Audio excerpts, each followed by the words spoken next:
Hi, it's Linda from papertracer.blogspot.com, and I'm here today to show you how I created this card using the Hero Arts large flower background stamp and Prismacolor pencils. I use the 72 pack of Prismacolor. I find that they're a lot creamier than the smaller packs, and they're just the ones that I prefer to use.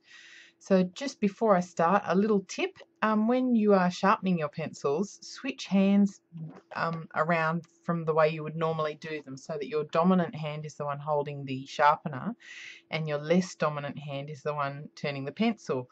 Usually we would hold them in the opposite hand, so your dominant hand is turning the pencil, but you'll find if you do it this opposite way, you'll actually break a lot less leads and you'll end up with a little bit less of a sharp point on the end of your pencil, which will make for much nicer colouring and blending. So here's my craft cardstock, and I've stamped the Friend definition background stamp in white colour box ink, and then dried it off, and then heat embossed the large flower background image with clear embossing powder. So the sections that I'm colouring in are the parts that have not got any embossing on them, so this is a negative image that I'm working with. So you can see I'm just putting down quite a heavy layer of the white pencil. I'm working my way around just in one side of each of the petals, and you can see I'm not being particularly careful about how I do it. The good thing about colouring with these embossed images is that the embossing creates kind of a ridge, so your pencil has a natural, almost a wall to butt up against as it's colouring, so you kind of can't go outside the lines unless you're being really super careless. So you can see I'm working in fairly small sections, and for the most part I'm colouring in the same direction, sort of back and forth. I'm not going from left and right and then switching to up and down and that sort of thing. So I've just made my way around the whole image, and I work in very small sections. I only look at one petal at a time, and then I stop for a second and then pick a different one. So I find it's a bit less overwhelming if you do it that way.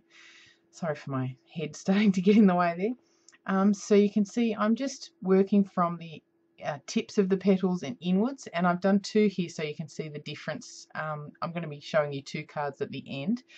This is the one you saw me colouring in, and you can see close up it's very roughly coloured with the white pencil, but that actually tends to make it look better. If you are a bit less careful with the centre of where the colouring ends, it'll look a lot more natural. If you've got a really distinct line, then it won't look right. For this card I decided to colour in the tips of the inside of the petals instead of along the sides of the petal, and this creates quite a different effect. Given that I'm still using the same coloured pencils, I'm just colouring a slightly different place. So for this first card I'm starting with the lightest colour blue that I've got, and this is a very, very pale, almost ice blue. You can kind of barely see it actually. In real life you can see it, but on the camera it's kind of not really showing up very much. But I'm working from the section where the white coloured pencil already is, and I'm kind of dragging the white into the uncoloured area with the pale blue, and then just working my way back and forth. And you can see I'm holding the pencil quite a way up from the end. I find this kind of gives you a better range of movement, and you'll see as I colour in, I move the cardstock around a lot to suit my hand and how I know I can colour in best. If I try to keep the cardstock still and move my hand around to suit the cardstock, it doesn't work. So find which sort of direction you're comfortable colouring in and just work with that. So I'm coming in next with my next darkest, which is more of an aqua colour. And then here you can see I've done the second darkest aqua, which you'll see will helpfully roll onto the screen in a second. There it is. And I've just gradually eased over to the other side of the petal, very slightly overlapping with the former colour. And now I'm going to come in with my dark blue, which is quite different to the two aquas that I used, but it really has a lot of bang for its buck. It makes a big difference, and it really shows on this card in the end.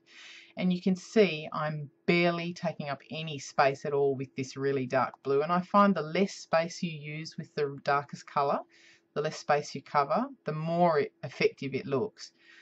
So you can see I'm very I'm really only colouring in a very small section, and then I'm sort of stroking the pencil further out in kind of wisps towards the end of the petals.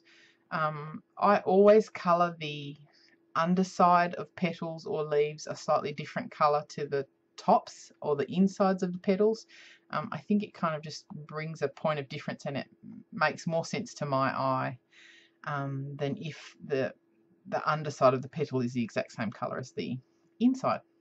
So you can see now I'm just running the pencil along the very edge of the image, and I'm being quite gentle with that darker blue. So you can see here it already looks really pretty in real life, but I've come back with the ice blue, that really pale one that I started with first, and I'm now colouring quite heavily actually over the entire image, and I'm, like you would when you've got a Copic marker, I'm kind of dragging the dark colour back out towards the white, and that helps to blend it. But also these particular Prismacolors, they're very waxy, so they blend beautifully, and they kind of just do it themselves really.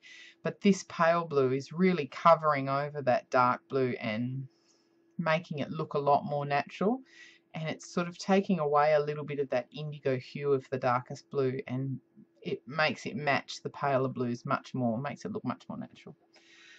And you can see here I'm going along and adding in little bits of extra colour that I feel like don't quite suit. So that's the great thing about colouring images, you can adjust them, and these Prismacolor pencils, because they blend so beautifully, they're very forgiving, and you kind of can't go wrong with them. And you can see here I'm really not being careful, I'm just colouring, and I think that's something that people get quite worked up about. They feel like they can't colour well, so they think about it too much, and I know I used to, and I've stopped thinking about it. I just colour now. I don't worry about where the shadows are going to go. I don't worry about where the darkest spots really are in a real magnolia, which I think is what these flowers are. I just colour and I play until I think it looks good, and you can see I'm using a very technical technique there, rubbing it with my finger, and that helps it to blend too.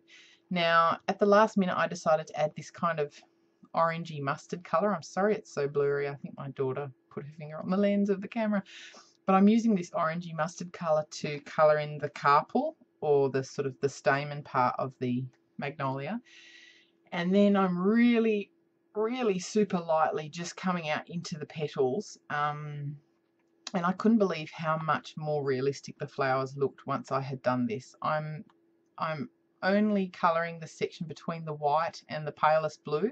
I'm not putting the orange anywhere near that dark indigo blue kind of colour.